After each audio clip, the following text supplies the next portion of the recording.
Ongole CBN club కార్యదర్శిగా 5 సంవత్సరాల పదవీ కాలాన్ని పూర్తి చేసుకున్న మొగిలిపువ్వు సత్యనారాయణ బాబు అభినందన కార్యక్రమం ఒంగోలు పట్టణంలోని హోటల్ సింధూర నందు జరిగింది. ఒంగోలు శాసనసభ్యులు బాలినేని శ్రీనివాసరెడ్డి సహకారంతో సిబిఎన్ క్లబ్ను అభివృద్ధి పదంలో ముందుకు తీసుకువెళ్లడం జరిగిందని బాబు చెప్పారు. తమ పాలకవర్గం సమయంలో క్లబ్లో ఎన్నో సేవా కార్యక్రమాలు చేపట్టడం జరిగిందని తెలిపారు. క్లబ్ అభివృద్ధికి సహకరించిన అందరికీ ఆయనకు ధన్యవాదాలు తెలియజేశారు. కార్యక్రమంలో సిబిఎన్ క్లబ్ సభ్యులు కోవూరు నాగేశ్వరరావు, చింతలపూడి ఏడుకొండలు, పసుపులేటి ఏడుకొండలు, గుర్రం మాల్యాద్రి, కొప్పోలు వెంకటేశ్వర్లు, శ్రీనివాసరెడ్డి, నాగేశ్వరరావు తదితరులు పాల్గొన్నారు. అనంతరం మొగలిపువ్వు సత్యనారాయణ బాబును క్లబ్ సభ్యులు, ఆత్మీయ బంధుమిత్రులు ఘనంగా సత్కరించారు.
ఈ రోజున నా మిత్రులైనటువంటి కె నాగేశ్వరరావు, చింతలపూడి ఏడుకొండలు, పసుపులేటి ఏడుకొండలు, కొప్పోలు వెంకటేశ్వర్లు, మాల్యాద్రి, రెడ్డి గారు వీళ్ళందరూ నాకు ఈరోజు నీ సన్మానం చేయడానికి గల కారణం ఏంటంటే, సిబిఎన్ క్లబ్లో సెక్రటరీగా నేను చేసి ఇప్పటికి 5 సంవత్సరాలు పదవీ కాలం పూర్తయింది.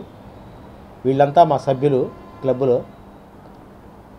ఇంతవరకు ఈ సిబిఎన్ క్లబ్లో ఇట్లాంటి పరిపాలన అనేది ఎప్పుడు చూడనటువంటి జనం ఇవాళ నా పరిపాలనలో చూశారు. అంటే ఆ విధంగా చేసుకొచ్చా. డెవలప్మెంట్స్, గేట్లు కానీ, సెంట్రల్ లైటింగ్ కానీ, కళా ప్రాంగణం మీద ఆడవాళ్ళకి బాత్రూములు కట్టడం కానీ, షటిల్ కోర్టు క్లీన్ చేయటం కానీ, జిమ్ము కానీ, టెన్నిస్ కోర్టు కాకుండా ఇది మన బిలియర్డ్స్ టేబుల్ కొత్తది క్లాత్ వేయించడం కానీ, ఇట్లాంటి అనేక రకాల పనులు డెవలప్మెంట్స్ చేసి ఏదో రకంగా మొత్తానికి దాన్ని ఇలా సొసైటీలో సిబిఎన్ క్లబ్ అంటే ఒక స్థాయిలో నిలబెట్టగలిగే చేశారంటే కేవలం అది చేయడానికి కూడా కారణం అవుతుంది. మన ఒంగోలు శాసనసభ్యులైనటువంటి బాలినేని శ్రీనివాసరెడ్డి గారి సహకారం నాకు పూర్తిగా ఉంది. ఆయన పూర్తి సహాయ సహకారాలు ఉండబట్టే నేను ఈ రోజున అంత డెవలప్ చేయగలిగాను. ఆ డెవలప్మెంట్ని చూసి నా మిత్రులు బాగా చేసావన్న అనే ఉద్దేశంతో నాకు ఈ విధంగా ఈరోజు సన్మానం చేయడం జరిగింది. కాబట్టి వారికి, క్లబ్ సభ్యులకి, మీడియా వారికి అందరికీ నా కృతజ్ఞతలు. ముఖ్యంగా బాలినేని శ్రీనివాసరెడ్డికి మాత్రం మంచి మాటలతో ఆయన తెచ్చిన ధైర్యాన్ని నాకు ఆ క్లబ్ని డెవలప్ చేయగలిగా.